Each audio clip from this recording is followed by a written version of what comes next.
In today's video, I'm going to teach you how to categorize transactions in QuickBooks Online.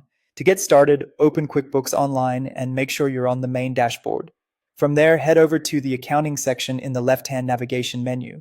This is where you'll find the tools that help you organize your financial activity and keep your books accurate. Once you're in accounting, click on Bank Transactions.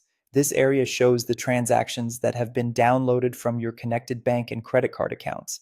It's one of the most important places to review regularly because this is where you confirm how each transaction should be recorded in your books.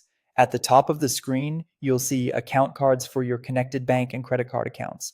Click the specific account you want to review. This step is important, especially if you manage more than one account, because it helps you focus only on the transactions for that particular bank or card.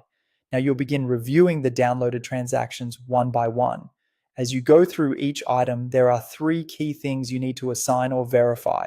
Taking a moment to check these carefully will help prevent reporting errors later and make your bookkeeping much cleaner. First, confirm the vendor or customer. This tells QuickBooks who the transaction is connected to. For example, if it's an expense, you'll usually assign the business or provider you paid. If it's income, you may assign the customer who made the payment. Keeping this consistent makes it much easier to track spending and income by contact. Next, verify the category. The category determines how the transaction is classified in your accounting records. This could be something like office expenses, software, meals, sales income, or another account from your chart of accounts. Choosing the right category is essential because it affects your reports, profit and loss statement, and tax preparation. If QuickBooks suggests a category automatically, it's still a good idea to double check that it makes sense.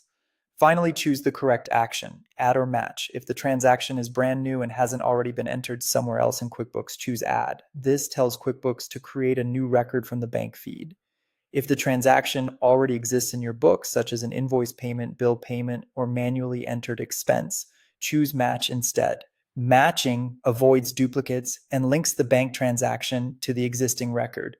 Continue this process for each downloaded transaction in the account you selected.